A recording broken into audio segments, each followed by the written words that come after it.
Tayo po'y manalangin sa ngalan ng Ama, ng Anak at ng Espiritu Santo. Amen. Ama naming Diyos na makapangyarihan sa lahat, Yahweh, nagpapasalamat kami, Panginoon. Muli niyo kaming pinagkatagpo sa dakong lugar na ito upang maitaas namin at maluwalhati ang banal mong pangalan. At hayaan niyo po, Panginoon, na sa aming pananambahan, O Diyos, kami po ay maging kalugod-lugod sa iyong paningin. Kami po ay patawarin anuman po ang mga nagawa naming kasalanan, Panginoon, at wala kaming ibang hangad kundi ikaw ay aming mapapurihan. Pagpalain niyo po ang apat na sulok ng dakong lugar na ito, Panginoon, at hayaan niyo, Panginoon, na maranasan namin ang pagkilos ng iyong presensya, ng iyong kapangyarihan. Anuman po ang midhiin namin sa hapong ito, anuman po ang mga pangangailangan ng mga kapatid namin dumalo, ay katagpo-inawa ng iyong biyaya. Hallelujah.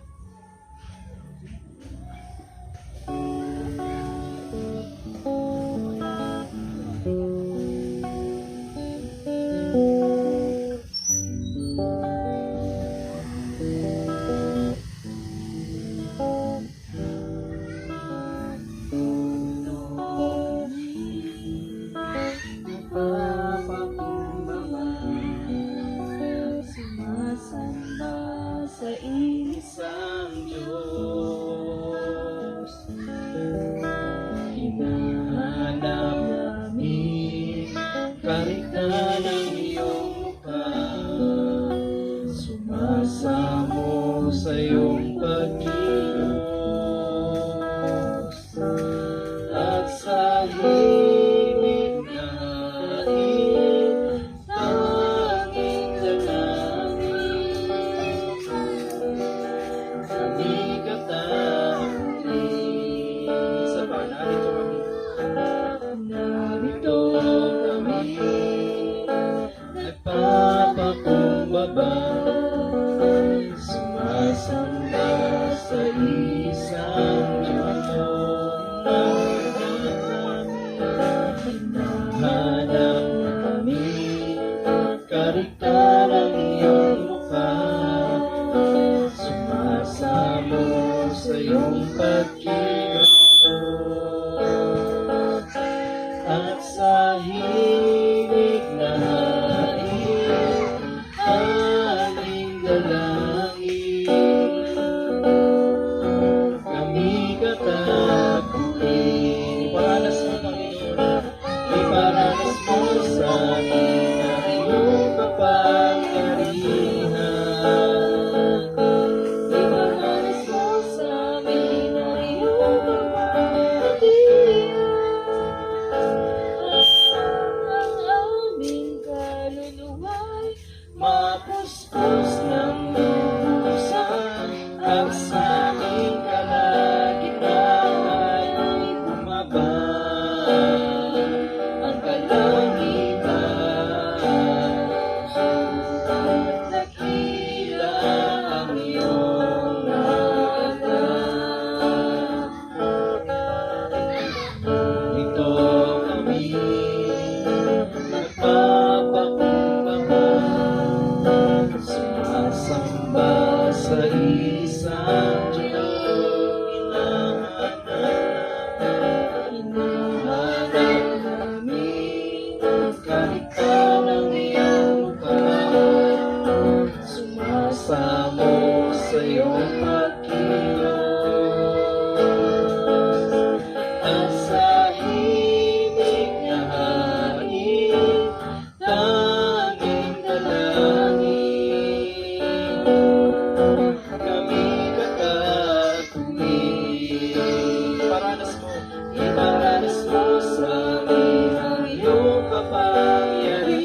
malakas sa palakpak kay Yahweh El Shaddai. Praise the Lord.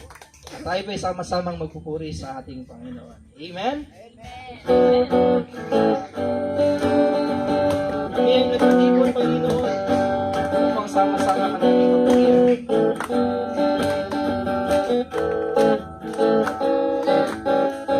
Kami ay nagtipon sa ngalan mo, Panginoon. Ang lahat ay nagdiriwang, ikaw ay kapiling ngayon. Umuulan ng pag-asa, kami ay nagkakaisa. Ano man ang aming katayuan, hindi ko nang lubusan. Sabay-sabay nagagalaw sa ingat ng paborito. Sabay-sabay nasasayaw, nagkakapoy sa'yo. Sama-sama. Tamang-tamang ang pag-ibig ng pastangin sa aming tubos. Di ka dapat magpalain, ngunit biyaya mo'y binuhos. Tamang-tamang ang pag-ibig ng pastangin, kami pinaalubos. Aming itatanong ang pangalan mo, Jesus. Kami ang nagkatipon, kami ay nagkatipon sa ngalan mo, Panginoon. Ang lahat ay nagdiriwang, ikaw ay kapiling ngayon. Umuulan ng pag-asa, kami ay nagkakaisa. Ano man ang aming katayuan, hindi mo nang lubusan. Sabay-sabay, sabay-sabay nasagalaw sa ilap ng paborito. Sabay-sabay nasasayaw sa pagpupoy sa'yo. Hama-hama, kamang-hamang ang pag-ibig ng paslangit sa aming tubos. Di ka dapat magpalain, ngunit biyaya mo'y binuhos. Kamang-hamang ang pag-ibig ng paslangit, kami minahal mo lubos. Aming itatangan ang pangalan mo, Jesus. Kamang-hamang ang pag-ibig ng paslangit sa aming tubos. Di ka dapat magpalain, ngunit biyaya mo'y binuhos. Kamang-hamang ang pag-ibig ng paslangit, kami minahal mo lubos. Aming itatangan ang pangalan mo, Jesus.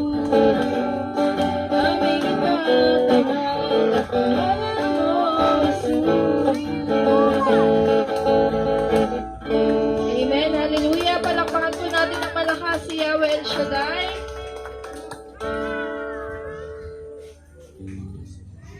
At tayo ba'y patuloy na sumamba at umawit sa kanyang banal na pangalan. Hallelujah. Itaas po natin ang ating mga kamay at damhin ang presensya ng ating Panginoon sa lugar na ito. Hallelujah.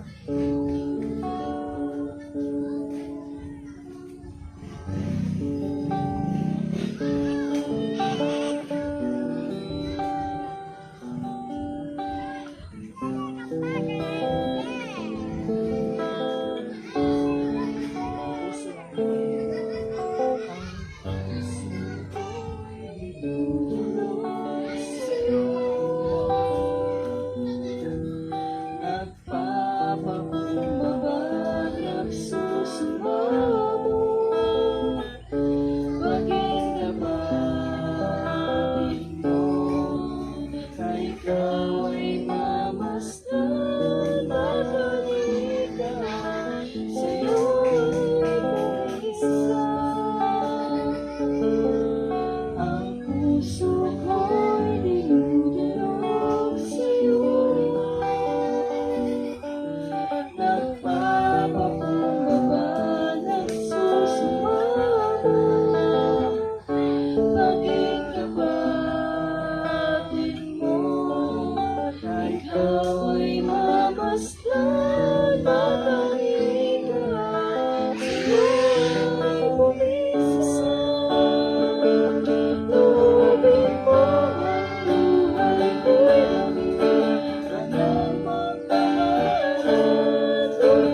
ng iyong wagas na pagsinta. Daluyan ang walang hanggang mga ngunit pagsama. Mahal ikaw, O Diyos, ngayon at kailanman. Mahal ikaw, O Diyos, ngayon at kailanman. Mahal ikaw, O Diyos, ngayon at kailanman. Amen. Malakas na palakpak kay Yahweh El Shaddai. At pwede na po tayo magsiupo sa presensya ng Panginoon.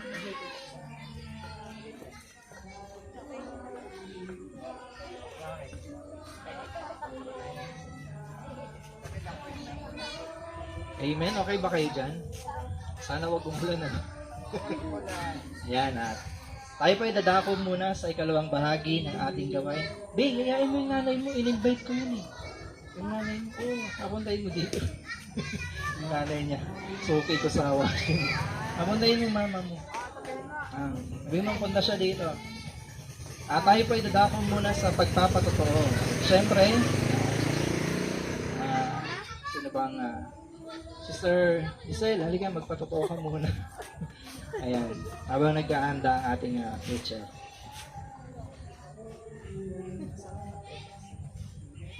Amen. Magandang hapon po sa inyong lahat. Pinagpapasalamat ko po sa Panginoon ang patuloy na pag-iingat ni Lord sa bawat isa sa amin, sa bawat miyembro ng aming pamilya, sa pag-araw-araw namin paghahanap buhay, at pagtatrabaho. Nandun lagi ang kanyang pag-iingat sa aming buong sambahayan. At lagi pinoprovide ni Lord ang aming mga pangangailangan, malakas sa pangangatawan, at Amen. sa financial din. Yan. Thank you po. Amen. Palakpakan natin si Yahweh El Shaddai. At sino pa po ang pinagpala ng ating Panginoon? Halika, Nanay Agida, ipagpasalamat niyo po ang inyong kagalingan sa inyong mga naging karamdaman o mga nakaraang week. Ayan po. Palakpakan natin si Yahweh El Shaddai. Magandang hapon sa ating lahat, pinagpalang hapon na hindi tayo inulan. Ang aking ikashare ngayong hapon, ang kabutihan ng Panginoon sa buhay sa bawat isa sa atin na ngayon nandito tayo nagkatipon pa rin, may buhay at malakas ang pangangatawan.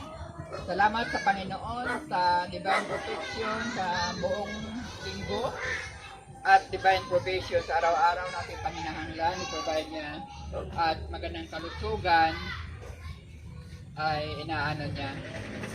Tinutugon niya mga kahilingan ko na kahit na may mga karamdaman minsan pero siya ang nagpapagaling. Amen. Bihira na ako magpunta ng doktor. Magpunta lang ako ng doktor na hindi ko na kaya. Yung parang ano na iba na yung pakiramdam ko. Takot pa ako. Punta na tayo sa doktor baka mamatay na ako nito. Pero sa mga karamdaman ng mga konting karamdaman, lagi ko lang darasa ng Salmo 91 at panalig sa Panginoon dahil wala namang imposible sa Kanya, siya ang may-ari ng buhay natin. At nagpasalamat din ako kahit na ganito ang edad ko, bonus na ni Lord. Salamat Panginoon. Thank you, Yahweh El Shaddai. To God be the glory. Thank you sa kalusugan ni Nanay Agida. Kasi si Nanay Agida po ang ating contact person dito sa Lakeview. Sa mga pamangkin mo na, baka gusto nilang mag-share. Ikaw, Sister Teresa, baka gusto mong mag-thank you kay Lord. Kahit may kli lang. Nabigla si Sister Teresa. Para may, ikaw, Sister Tin. Alay na, Sister Tin. Alay na, Sister Teresa. Salamat ka lang. Thank you lang. Ito sa kagalingan nung baby ni ate. Halika.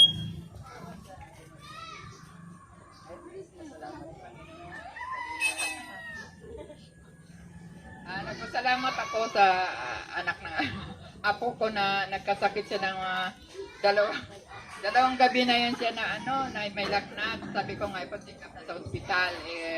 Ayaw pa rin pa, inobserbahan mo na niya na mawala yung lagnat. Di pangatlong araw, gabi, wala nang lagnat yung bata. Meron na lang, lumalabas na mga, yung mga kati-kati niya. Binilhan lang ng, ointment at saka pinainom ng cetirizine. Okay na. Kaya ang Panginoon, nagpapagaling talaga sa lahat ng mga sakit. Salamat, Panginoon. Dalaygon ka, Lord. Amen.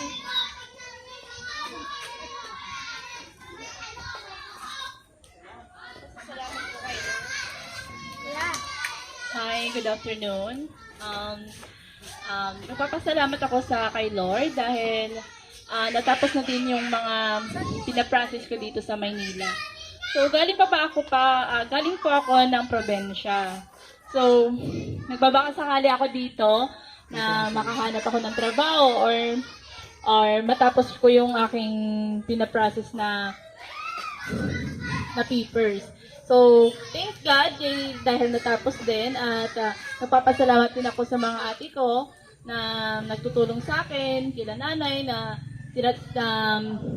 ako dito, welcome at thank you din sa inyo dahil welcome din ako sa El Shaddai at thank you din dahil lahat kayo dito ay magpakumbaba at laging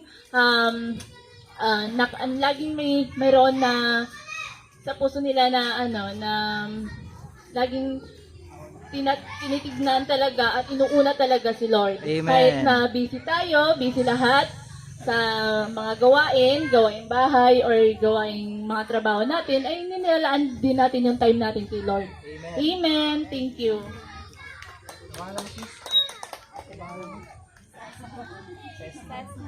Ayan, salamat kay Sister Cessnat. Naway lalo siyang pagpalain ng ating Panginoon. At mga kapatid, dito na po tayo sa second floor. Sa ground floor. Sa ground floor kasi wala naman na pong init. Ayan. Mas maganda kasi tignan dito kapag ganun. Kung umulan, di dyan tayo. Di naman po umulan Ayan. Ayan, kanina umuulan Pero tutuloy pa rin natin kahit umuulan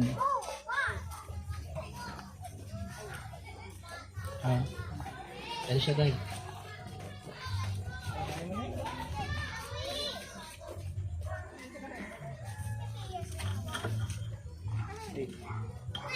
Sige po, mga kapatid, awitin po natin ang covenant song na itinuro ng ating Panginoon. Tayo po ay tumayo pansamantala. Ayan po.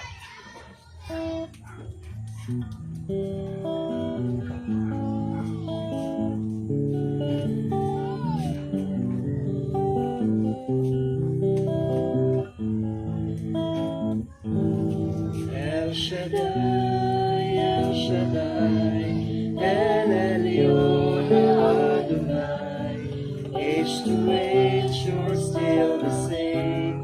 By the power of your name, El Shaddai, El Shaddai, Erkamkana Adonai. We will praise and lift you high, El Shaddai. Through your love and through the Ram, you saved the son of Abraham. To the power of your hands, you turned the sea into dry land. Through the outcast on your knees, you are the God who really sees. And by your might, you set your children free. El Shaddai, El Shaddai, El Elyon Adonai. Age to age, you're still the same. By the power of your name, El Shaddai, El Shaddai, Erkamkana Adonai. We will praise and lift you high, El Shaddai.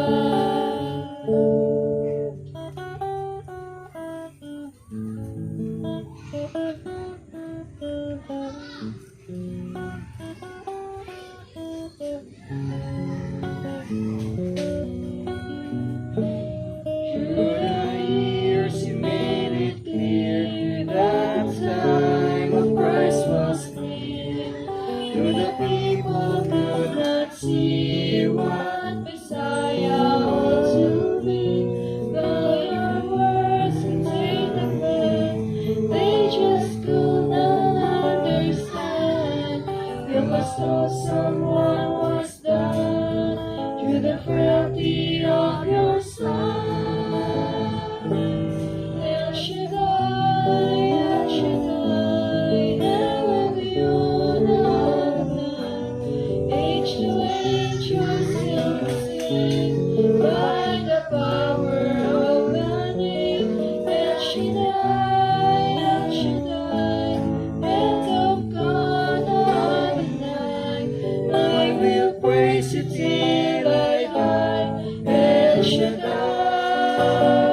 Shaddai, El Shaddai, Elyon Adonai.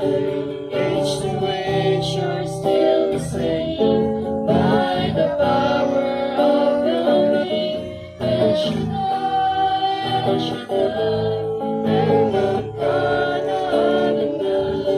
I will praise you till I die, El Shaddai.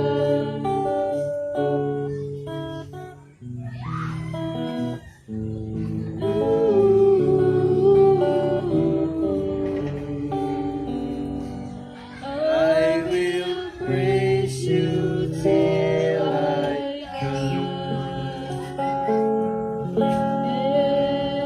Shaddai. Hallelujah. Aming Diyos na mabuti, loobin po ninyo na sa sandaling ito ay patuloy po nawa na ang iyo pong Banal Espiritu ay kumilos sa isang paraan, O Lord, na ang mabibigyan ng luwalhati at pagpaparangal ay ang amin pong tagapagligtas ang Panginoon Kristo.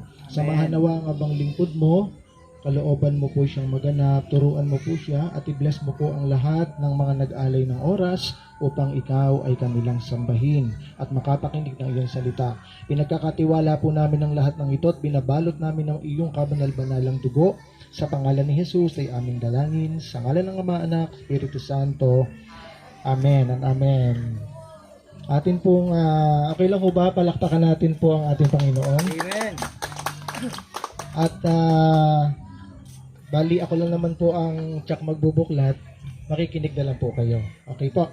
Dito po sa isang popular po na talata sa aklat po ni San Mateo, Kabanata 11, ang talata po ay 28 hanggang 30. Ganito po ang sinasabi, lumapit kayo sa akin, kayong lahat na napapagal at nabibigatan sa inyong pasanin, at kayo'y pagpapahingahin ko. Pasanin ninyo ang aking pamatok at mag-aral kayo sa akin. Ako'y maamo at magandang loob at makasusumpong kayo ng kapahingahan para sa inyong kaluluwa. Sapagkat maginhawang dalhin ang aking pamatok at magaan ang pasaning ibibigay ko sa inyo. Ang mabuting balita ng ating kaligtasan. Okay, at sa sandaling ito ay maaari na po kayong makaupo ng mainam sa mga upuan at ngayon pong oras na ito ay humihingi po ako ng maiksing sandali. Okay?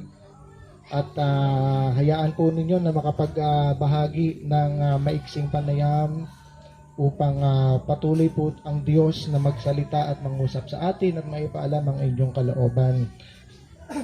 Okay, handa na po ba ang lahat? Okay, medyo kinakabahan po ako ng konti. Kasi actually dapat nung nakaraan pa yata ako nabigyan po ng opportunity dito, pero ngayon lang po natuloy. At salamat ho kay Lord.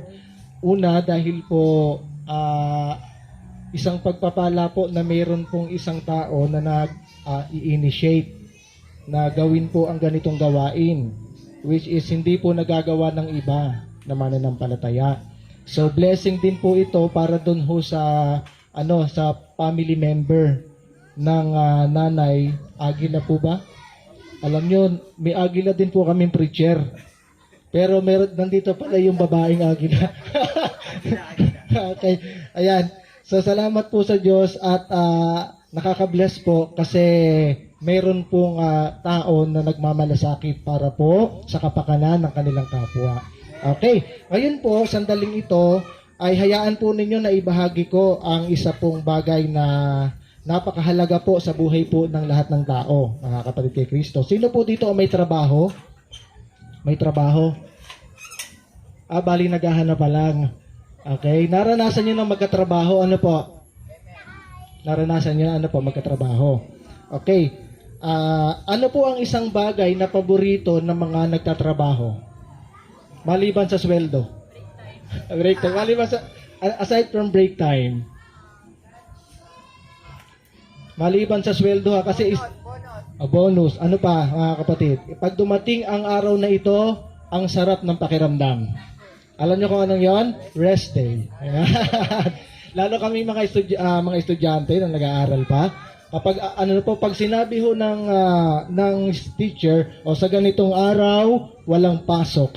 Naku, tuwan-tuwa po mga estudyante niyan. Bakit? Kasi pahinga. Okay? Kung meron man hong isang bagay na kung saan po ay napaka-importante sa buhay po ng tao at isa din sa dahilan kung bakit ho tayo nilikha ng Diyos ay walang iba kung hindi ang salitang rest. Okay? Sabi mo sa iyong katabi, gusto mo ba ng rest? Yan, ang sarap, di ba? Alam mo, kapag ikaw po ay merong rest, may rest day, alam mo, ikaw po ay comfortable. Okay? Ikaw po ay strong. Ano pa, mga kapatid, masaya ka, di ba? At ikaw po ay free. Okay? So meaning to say, mga kapatid, isang bagay na importante na kung saan po ay na-loss ng mundo ay walang iba kung hindi ang tinatawag po nating kapahingahan. Okay? Kaya po dito sa atin pong gospel na binasa ngayong hapon ay makikita ho natin na meron pong isang bagay na kung saan po ay ino-offer si Jesus. Okay? Nag-o-offer po si Lord sa Matthew chapter 11 verses 28. At ang kanya pong ino-offer sa mga tao, mga kapatid, nung siya po ay nabuhay sa mundo, ay walang iba kung hindi ang kapahingahan. Now, ano ho ba ang kapahingahan, mga kapatid? In fact, nabanggit ko na po kanina, pag nabanggit po ang salitang rest, alam na ho natin, that is, madalas ito po'y tumutukoy sa rest day, kapahingahan ng atin pong pagtatrabaho. Pero, mga kapatid, ano ba ang totoong diwa at kahulugan ng kapahingahan, mga kapatid? Okay, actually, nung si Lord ay nag-offer ng kapahingahan, ito po ay napakalawak ang kanya pong ninanais at ang kanyang purpose sa buhay po ng tao.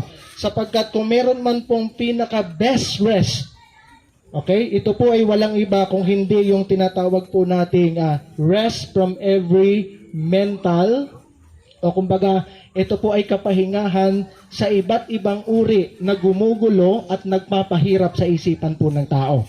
Ano po yung mga tinatawag nating mental rest? Yung pag-iisip ng gastusin, pag-iisip kung paano makakaroon ng trabaho, ano pa, pag-iisip kung paano magkakaasawa, pag-iisip kung paano mahihiwalayan ng asawa, at dami nating iniisip. Okay? Actually, sa totoo lang, isa po sa pinaka-problema ho ng tao ay yung ang daming anxiety sa isipan. Okay? Ang dami ho nating alalahanin, ang dami nating problemang dinadala sa buhay. Gusto ko maintindihan nyo, kalooban po ng Diyos, makapagpahinga ka, kapatid. Pangalawa, ay yung tinatawag nating emotional rest. Sabihin nyo nga muna, emotional rest. Sino ho dito nakaranas na nito? Okay, actually when we talk about emotional rest, ang dami po ng bagay na ating pwedeng ma-encounter. Sapagkat ang tawag dito, yung mga hirap at mga kabigatang tinataglay natin emotionally, sometimes, aminin ho natin, ito po yung nanggaling mismo sa mga history ng buhay natin. Marami ho sa atin na naghihirap ang kalooban. Bakit? Kasi bunga siya ng broken family. Siya po ay bunga ng bullying. Okay, kaya ho ngayon kapag ang estudyante gustong alisin sa school, ilipat sa iba, isa ho sa mga ginagamit na mga basis ay kung ito ay tawag dito, victims of bullying. Kasi marami hong mga bata lumalaki, magugulat ka mga kapatid, napaka-emotional ho nila. Kumbaga wala silang confident, matatakutin ho sila. Marami namang tao, makikita ho natin, may mga tao naman dahil bunga sila ng broken family. Mga magulang na kung saan po ay hindi din nag-guide ng buhay po nila, ng family ho nila. Ultimong mga anak po nila, may emotional problem. Paglaki ho ng bata, magagalitin. Paglaki ho ng bata, basagulero. Kasi bakit? Kasi may broken background. So makikita ho natin ang bagay na ito na isa po sa nakapagpaparalisa ng buhay po ng tao. Another thing na scope ho ng offering ni Jesus ay walang iba kung hindi that is rest from doing our own way of salvation. Andyan pa ho ba kayo, mga nanay, mga ate, mga sister? Okay. gusto ko lang kasing paunawa sa inyo. Ano ho yung isang bagay na hatid ni Jesus ng Diyos na kung saan may malaki pong benefits ang tao? Ito yung number 3. Ito ho yung kapahingahan sa pangsarili ho nating pamamaraan kung papaano nating kakamtin ang buhay na walang hanggan. Kayo ba'y naniniwala na meron po tayong second life? Sinong taas nga ng kamay? Sinong naniniwala? Sinong gustong pumunta sa langit? Okay, di ba yung nakaraang gospel, kung matin kayo, yung kambing napunta sa impyerno, yung tupa napunta sa langit. Ibig sabihin, totoo po talaga. Tayo pong lahat is strangers lang. Bawa, kung ako nabubuhay ngayon, 44 na po ako eh.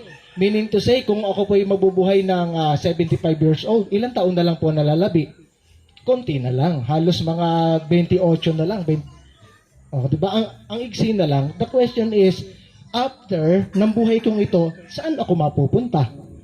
Meaning to say, kung alam nating may Diyos na creator ng lahat, merong Diyos na nagtatakda ng destiny ng bawat isa. Okay? Kaya ho tayo ho ay nandito para ipaunawa po sa atin na meron pong intention ang Diyos para sa iyo.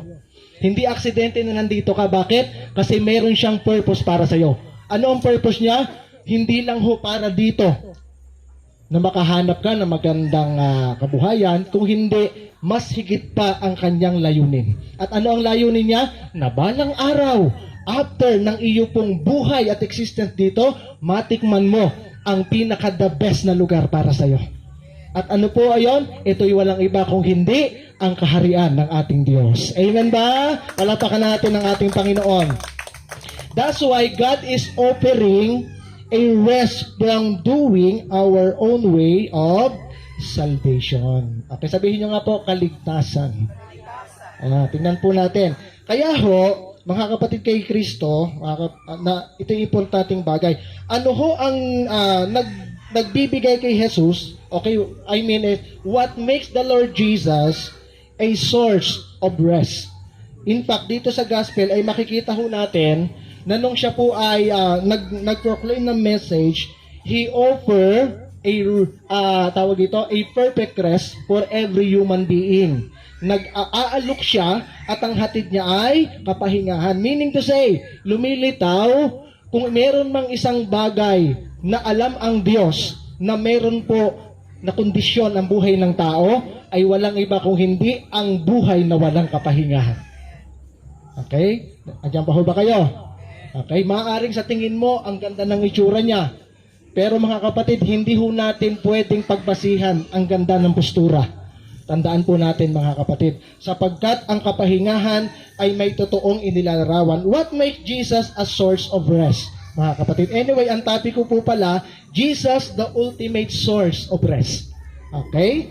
Number 1, mga kapatid kay Kristo, that make Jesus is rest. Una, that is that God is a God of rest. Alam naman ho natin si Jesus ay Diyos na nagkatawang tao. Okay, mga kapatid kay Kristo, sabi ng Hebrew chapter 12 verse 8, nabanggit po doon na, sabi ni Jesus, na maging si Jesus ang siyang Panginoon ng kapahingahan. Okay, ng araw ng Sabat. Okay, anong tawag po dito? Cellphone, mga kapatid kay Kristo. Now, ano ho ang pagkakaalam nyo sa cellphone? Gadget. Okay, gadget. Ano pa? Ano? Ang cellphone ay source of communication. Meaning to say, pag nabanggit nyo po ang salitang cellphone, mayroon na pong mamarka sa isip nyo, mga kapatid, na ito'y tumutukoy sa mga specific uses niya. Para saan siya, mga kapatid? Now, kung ihahambing natin sa Diyos, okay, alam natin, ang Diyos ay nagpapagaling. Ano ba ang Diyos? Ang Diyos ay lumikha ng lahat ng bagay. Now, pag nabanggit ang salitang creator, sinong naiisip nyo? Bakit? Kasi ano ho ang Diyos? Yun ang ibig sabihin. Pero gusto ko malaman nyo, kung meron mang katangian ang Diyos na dapat madiscover ng bawat isa, hindi lang siya manlilika. Hindi lang ho siya magpapagaling. Okay? Hindi lang siya yung Diyos that is God Almighty na nakamarka sa atin. Kung hindi, isa sa mga nature or characteristic ho ng Diyos na ating nakilala, siya po'y isang Diyos ng kapahingahan. Hello? Andiyan pa ho ba kayo? Kaya pag naisip mo ang Lord, kapag pagod na pagod ka, Kapag hirap na hirap ka na sa pinagdadaanan mo, nawa maalala mo ito. Meron pala akong napakinggan.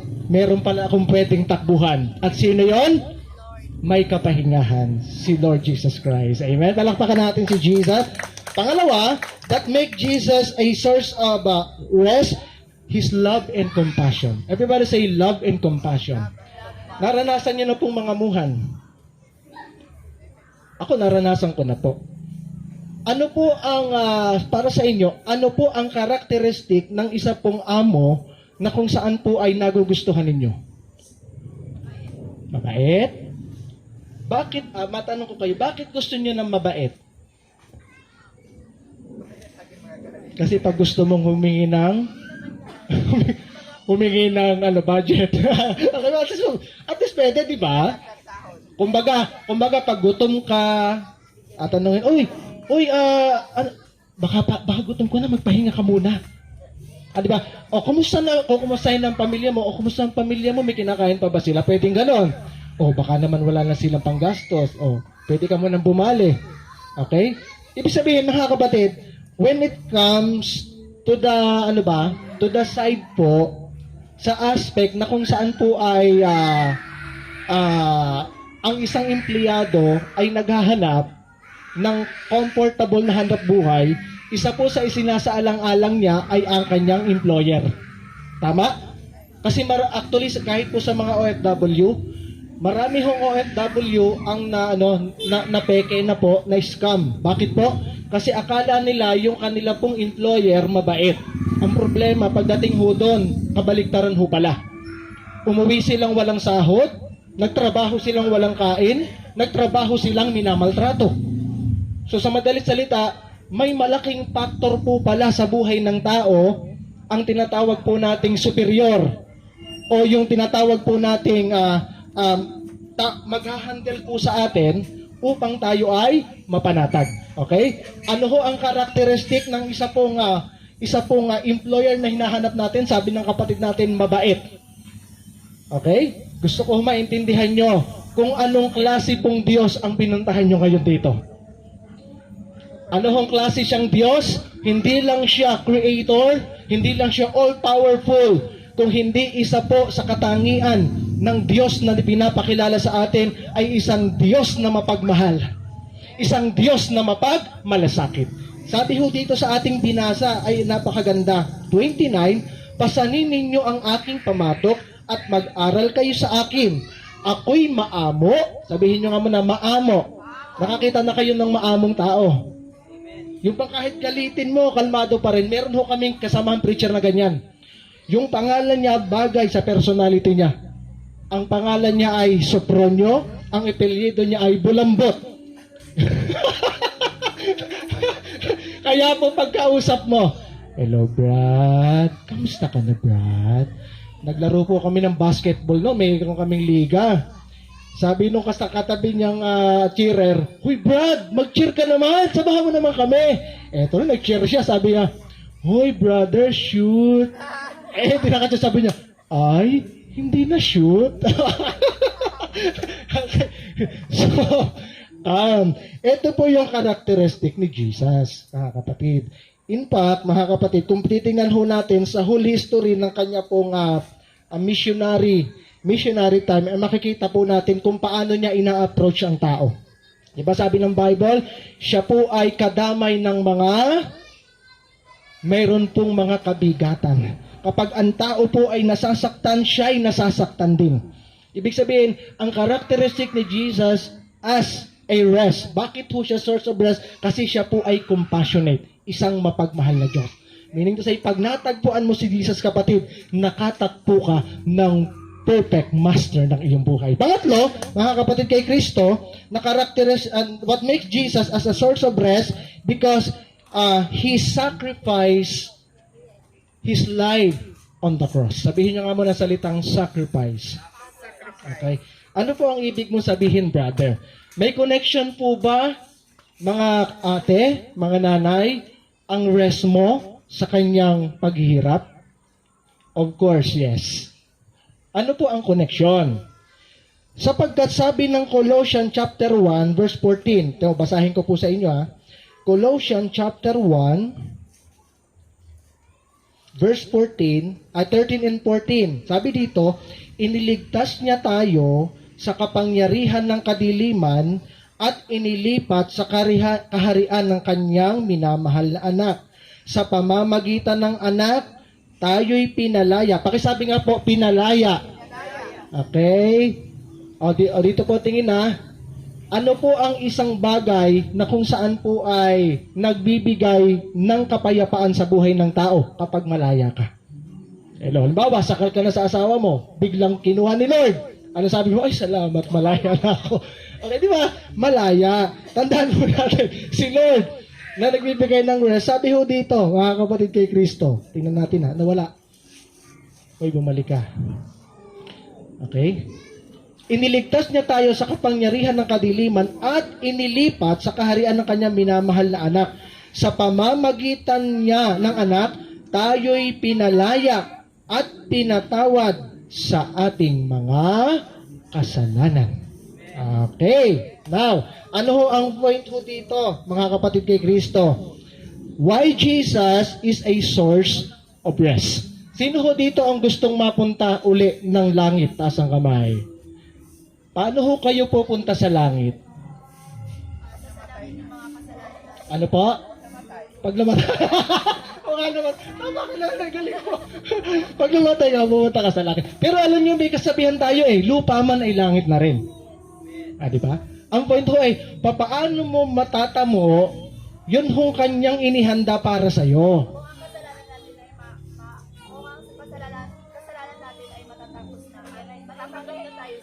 Okay. Ayun. Okay. Okay. Ay, kayo. Anong pananaw nyo? Katoliko po tayo, di ba? Ano ho ang pangunawa natin? Lord, gusto ko ang mapunta sa langit.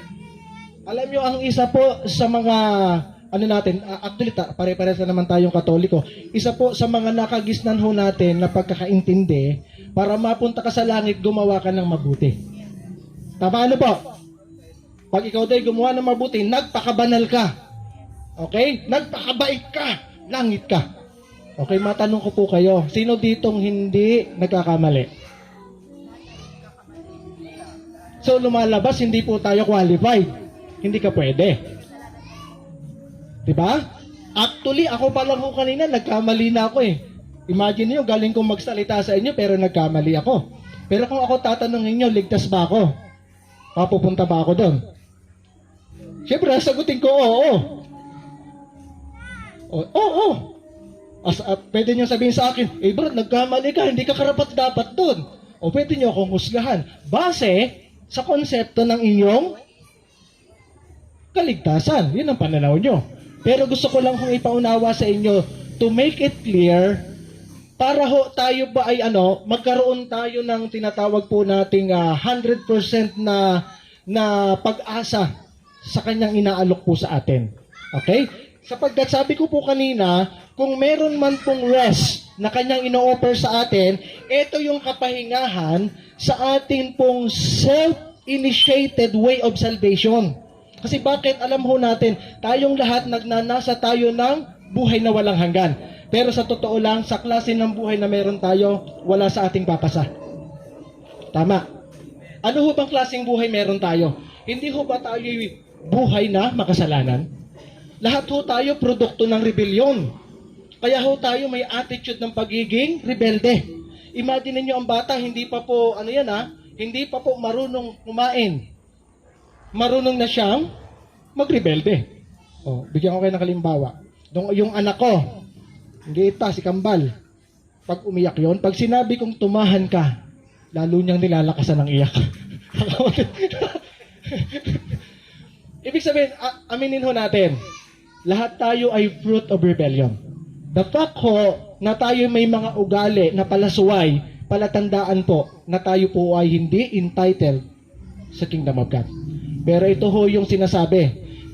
Dahil alam ni Jesus, what kind of life do we have? Lahat tayo ay marupok, lahat tayo nagkakamali, lahat tayo ay walang kakayanan mag-produce ng atin pong sariling kaligtasan. Ito po yung kanyang offer. Again, Colossians chapter 1 verse 3 to 14.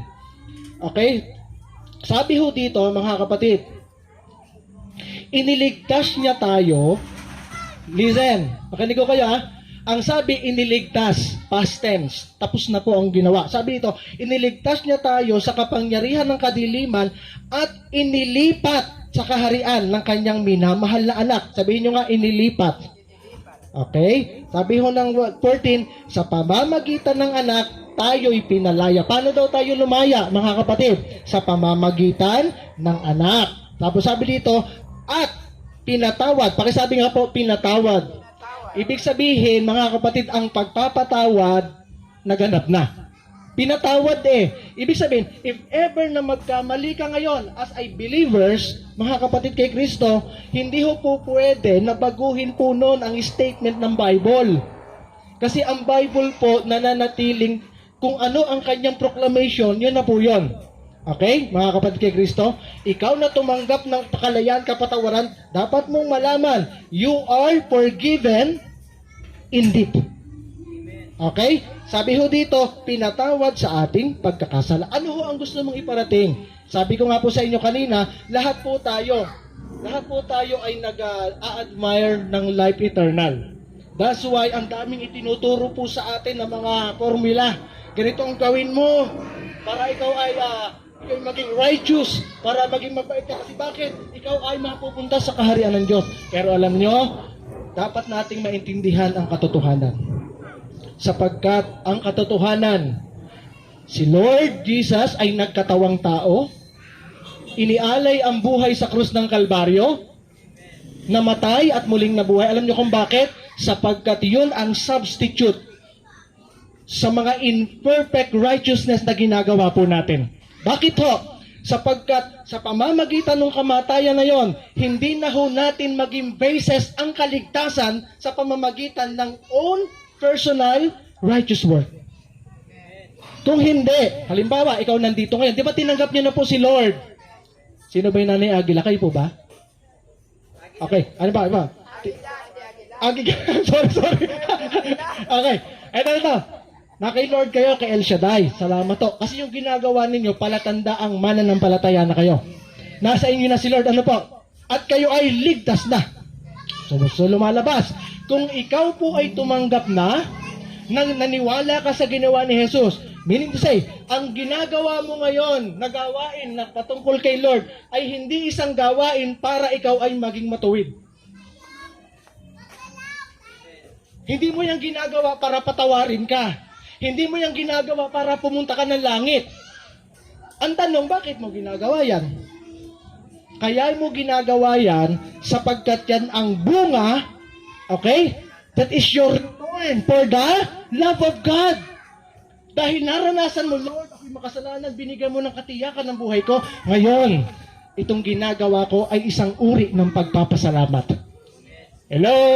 Isang uri ito ng patunay na ako ay tinubos mo na. Yung ginagawa nyo ngayon, pruweba. Sabihin nyo, pruweba. Kasi kung ikaw ay iniligtas, dapat mong malaman, ang Diyos ay Diyos na maghahanap ng pruweba ng pagliligtas. So salamat ho kay Lord. Lahat ng maniniwala ngayong hapon na si Lord ay may ginawa sa atin, tsak yun mga kapatid, ikaw ay pinatawad, ikaw ay nilinis, ikaw ay bibigyan niyan ng bagong buhay at kaligtasan. Amen! Palakpakan natin si Jesus. Ang tanong ko po sa inyo, nagkaintindihan po ba tayo? Mabuti na po yung malinaw. So, akin hong balikan uli lumilitaw ho ngayon, mga kapatid, ang katotohanan. Dito po, that Jesus as a source of rest, ay malinaw that God or Jesus is a God of rest. Isa sa kanyang karakteristik, isa po sa mga nagpapakilala sa kanya, siya'y kapahingahan ang buhay. Okay? That once you found Jesus, you find rest. Okay, again finding Jesus is finding rest. Okay? Number 2, mga kapatid, na binanggit ko po kanina, ay yung tinatawag, basta na ba ako? Nawala tuloy ako. Mga kapatid kay Kristo, His love and compassion. The fact that Jesus is a source of rest, He's because of His love. The character of God is love and compassion. And number 3, His sacrifice on the cross. Okay, yung kanyang ginawa sa cross ay isang larawan, mga kapatid, na hindi na ho na datin dapat pang paghirapan ang kaligtasan. Hello? Ano na lang ang gagawin natin? Tatanggapin na lang. Sabihin nyo, tatanggapin na lang. Sabihin mo nga sa iyong katabi, willing ka bang tanggapin? Okay? So dito po ako matatapos. Dito ako matatapos, mga kapatid. Ito po ay challenge. Ano ho ang, paano natin mabe-benefits ang bagay na ito, mga kapatid? Dalawa lang ho, medyo pinaiksi ko na lang. Number 1 is responding with His divine invitation. Sabihin nyo nga muna, invitation. Naranasan nyo na bang maimbitahan po? Binyag, kasal, birthday. Okay, nung ikaw inimbitahan, pumunta ka ba? Okay, bakit ka pumunta? Libre na. Respeto. Ano pa? Mahalaga sa iyo nag-imbita. Ano pa? Ngayon, tanong ho, ngayon ho bang hapon, nagkaroon na ng pitak sa puso nyo yung imbitasyon ng Diyos? Okay, salamat naman po, mga kapatid. Di man yan ako tanggapin, basta si Lord tanggapin nyo na lang. Yun na pinakamahalaga. Responding with this divine invitation. Ano po ang sabi ng verse 28?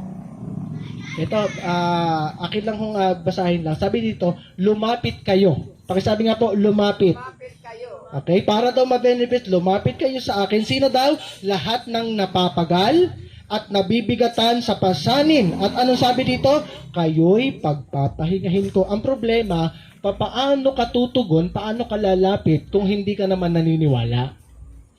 Itong cellphone na to nasira. Nasira po to. Wala akong magamit. Ngayon, hindi ko alam kung paano magagamit. Alam nyo, simple lang. Actually, napaka-basic lang po ng buhay. Kailangan ko lang ho ng pampagawa. Nag-provide lang ako ng pampagawa. At alam nyo, paano ko siya nagamit uli? Yes, tama po si nanay. Pumunta po ako ng Santa Lucia. At dinala ko po sa mga ekspertong manggagawa. Kasi hindi ko kayang paganahin. Anong dapat kong gawin? Dalahin ko sa magaling gumawa. Dinala ko sa kanya, awa ng Diyos, buhay na po uli. Ilang buwan na po, buhay na uli. Ano po ang point ho dito? Alam nyo, kung hindi po ako naniwala at hindi po ako convince sa sarili ko na ito po ay may pag-asa pang gumana, hindi ko na po ito ipapagawa. At kung wala pong source, andiyan pa ho ba kayo? Kung wala akong mapupuntahan, pagdadalahan na meron pong expertise sa pag-refer ho nito, tsak, walang pag-asa. Ano pong ibig sabihin nito? Simple lang naman ang ibig sabihin. Ang importante, sigurado ka. Ganun lang kasimple yun. Ang importante, maniwala ka. Sa Biblia, ang dami. Paano nila natikman ho yung mga garantiya ng ginawa ni Jesus? Kaligtasan, pagpapagaling, simple lang ho ang naging susi. Naniwala sila, nagtiwala sila. Yung anak ni Jairo, namatay na, 12 years old, anong ginawa ng tatay? Lumapit lang. Tinulungan. Yung babaeng dinudugo ng 12 years, ano sabi niya, mahawakan ko lang ang laylayan ng kanyang damit, gagaling ako. May nangyari. Simple lang ang buhay, mga kapatid, kay Kristo. Dapat makumbinsi ka. Ngayong hapon, gusto ko lang kong i-promote sa inyo at i-offer ang isang Diyos, di mo man siya nakikita, pero nagpapatunay ang kanyang salita at sa buhay ng mga nagtiwala sa kanya, na kapag lumapit ka at tinugon mo ang kanyang paanyaya, tsak yun. Walang sablay, meron itong maitutulot na mabuti sa bawat isa sa atin. Amen! And finally, trusting to the promise of Jesus. Everybody say, trusting. Ano ho ang sabi niya dito? Pag lumapit ka, I will give you rest. Sabihin niyo nga, will. Ano ho ang pagkakaunawa nyo sa will ng Lord? Ang will ho ba ng Lord ay katulad ng will ng tao? Definitely no, kasi ang will ng tao pabago-bago. Ngayon maalab, mamaya hindi. Ngayon magmamahal, mamaya galit na. Inconsistent po ang tao.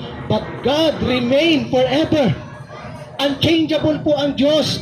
Kapag ang Diyos nagsalita, gagawin niya. Ito yung katangian ng Diyos na dapat nating maintindihan. God never violate what He was spoken. Hindi niya ho babaliin ang sinasabi niya. Pag sinabi niya, yun na po yun. Pangalawa, mga kapatid, He never lie. Sabihin niyo, hindi sinungaling. Nakatulad ko. Pangatlo, He can do. Sabihin niyo nga, He can do. Okay, ano po yung una mga kapatid? Hindi ho siya nagbabiolate. May word of honor po si Lord. Pangalawa mga kapatid, hindi siya sinungaling. At pangatlo, magagawa niya. Kung nagawa niya kaming patawarin, ikaw din, magagawa ka niyang patawarin. Kung kami ay naligtas, ikaw rin maliligtas. Ano lang ang kailangan? Simple lang. Magtiwala ka lang sa Kanya. Sabi mo sa iyong katabi, magtiwala ka lang. Okay, ngayong hapon, ang gusto ko lang i-point sa inyo ngayong hapon, hindi ito nangangahulugan. Makinig ko kaya, hindi nangangahulugan po ang gospel na ito na nangangako ang Diyos ng isang perpektong pamilya. Hindi siya nangangako ng yung promising world. Na, Lord, tinanggap kita, bakit ang gulo pa rin ng asawa ko? Kasi gusto mo payapa eh. Sorry. Gusto mo kalmado. Hindi ho yun ang ibig sabihin. Ang kahulugan po ng kanyang pangako, mga kapatid, it is a perfect God living in an imperfect human. Ang katotohanan po na ang Diyos ay magkakaloob sa iyo ng rest ay hindi nangangahulugan, pakakalmahin niya ang kapitbahay mo. But ang katotohanan, that the reality of rest, it is the presence of a master living in an imperfect human body. Kapag kasama mo si Lord, anuman ang magulo sa harapan mo, sabi ng Psalm 91, bumagsak man sa iyo ang 10,000 tao, nakatitiyak kang di ka maaano, panatag ka. Amen! Magulo man ang palengke, magulo man ang mundo, ang isang tao na merong katiyakan kay Jesus, titiyakin ko sa iyo, meron kang kapanatagang pangkalooban. Amen! May peace of mind ka, kapatid. Masaya ka. Sabi nga ni Brother Mike, mga kapatid, ibang-iba kaysa iba ang mga anak ni El Shaddai. At ano pa? Secured eternal life. Sabihin nyo nga muna, secured eternal life. And under His care. Yun ang point, mga kapatid. Pwede ba kayong tumayo? Ito yung tinitiyak ng kapahingahan niya. Titiyakin niya, mga kapatid, secured ka sa kabila. Basta tiyakin mo lang na tinanggap mo siya. So ngayon po, kung hindi mo pa sigurado ngayon na tinanggap mo siya, alam nyo, hanggat tayo po'y buhay sa mundo, tayo po'y nasa panahon, mga kapatid, ng biyaya ng Diyos. Pwede ka pa mag-desisyon as long as nag-i-exist po tayo, mga kapatid. Life is a matter of choice. Kung meron man hong pinaka-the best choice, ay ang piliin natin si Jesus sa buhay po natin. Maaring isang araw, kailanganin mo. Bakit? Kasi ang dami mong pagdadaanan. Nawa maalala mo, meron ho palang pwedeng takbuhan. Taas natin ang kamay natin, sabihin natin, Panginoon, ako'y isang makasalanan na lumalapit sa iyo. Salamat po sapagkat ikaw ang nagkatawang tao. Nag-alay ng buhay upang ako'y tubusin sa walang kwentang buhay na ito. At sa oras na ito, binubuksan ko ang puso ko. Tinatanggap ko ang iyong pagmamahal. Tinatanggap ko ang iyong kaligtasan.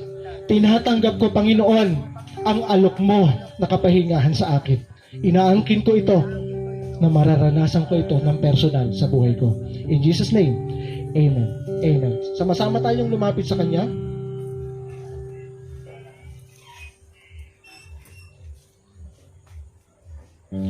Pikit natin mga mata, sandaling ito.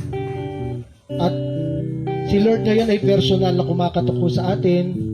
Di mo man siya nakikita, but His Spirit, His presence is available right now.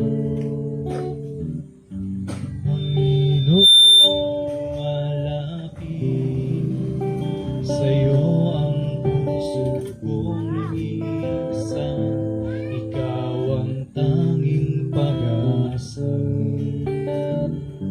Panginoon, tugon sa aking dalangin, tapat kailan pa man aking kapayapaan.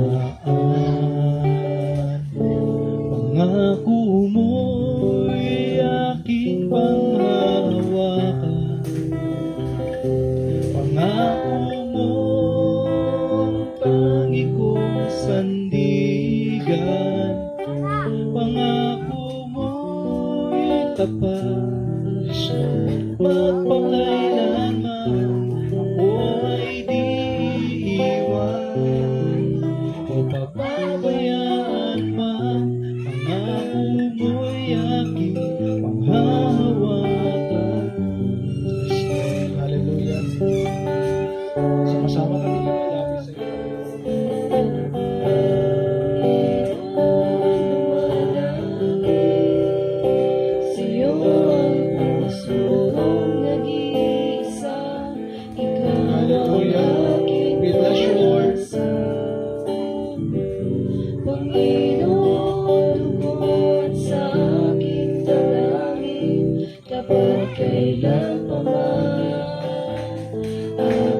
Hayaan mo ang bawat isa.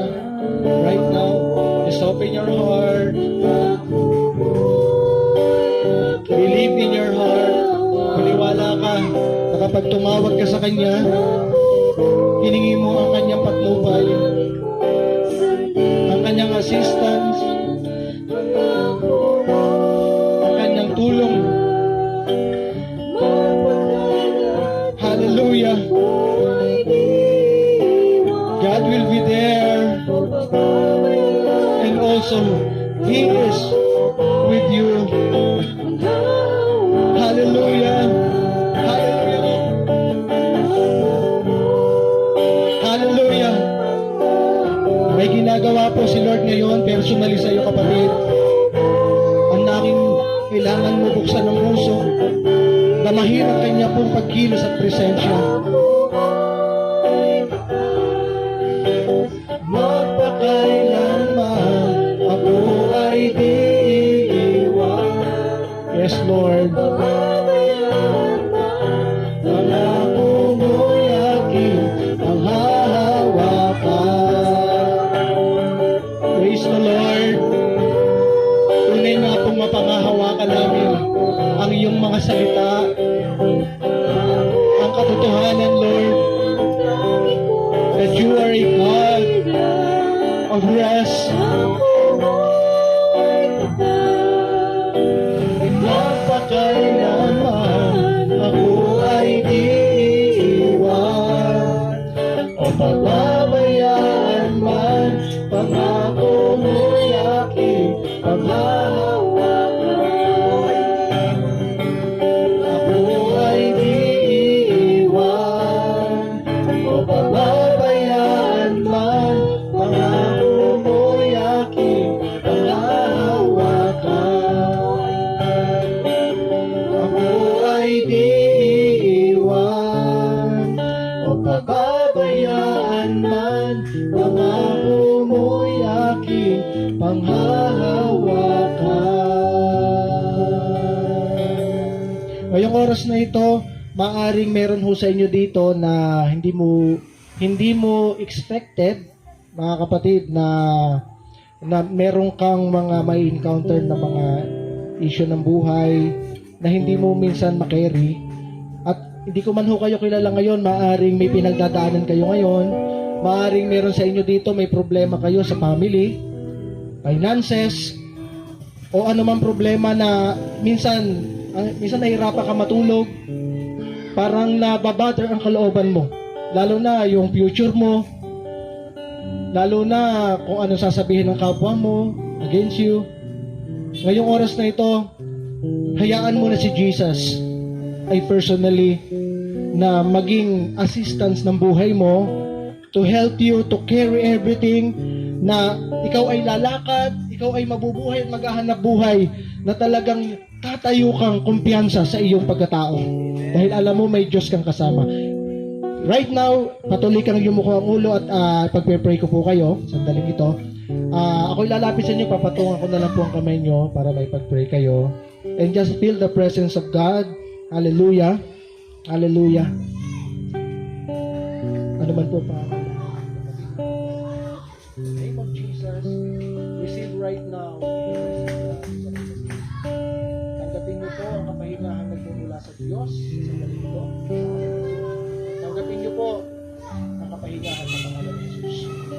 Tanggapin mo, hallelujah, ang kapahingahan ito. In the name of Jesus right now, be healed. Amen. Receive the rest from Jesus right now. Receive it. Be healed in the name of Jesus right now. Amen. Tanggapin mo ang kapahingahang nagmumula kay Jesus right now. Hallelujah. Hallelujah. In Jesus' name. Amen. Tanggapin mo ang kapahingahang nagmumula kay Jesus right now in the name of Jesus.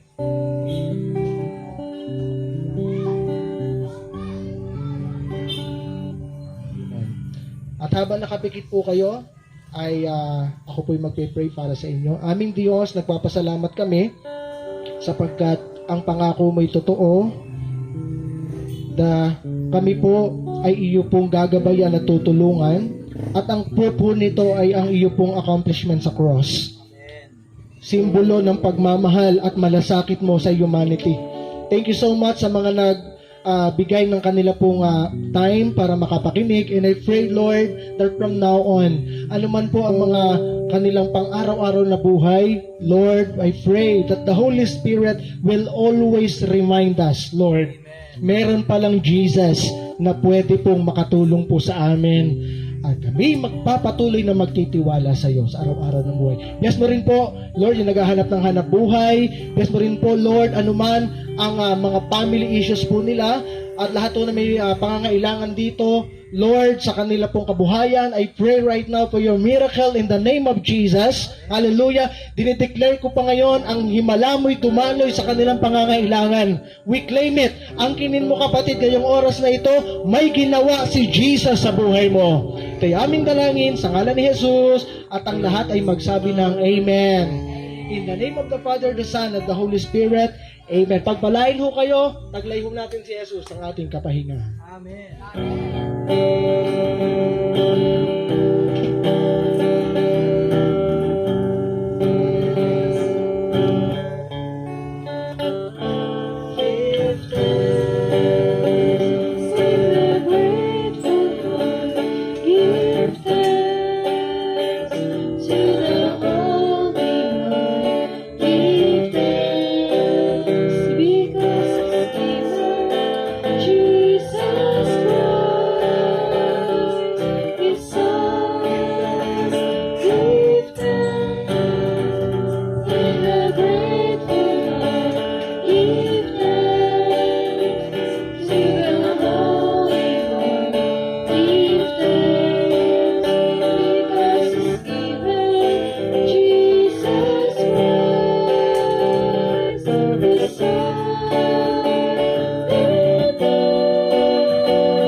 Maraming salamat po sa ating Diyos na buhay kay Yahweh El Shaddai sa isa na namang linggo na naging makabuluhan dahil nakatanggap tayo ng mabuting balita.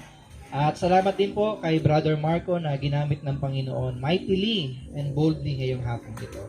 Palakpakan natin ang ating Diyos na buhay at sa susunod po muling linggo mga kapatid, tayo po'y mag-akay kung may mga pwede tayong maakay pa dyan. Amen? Salamat po. God bless.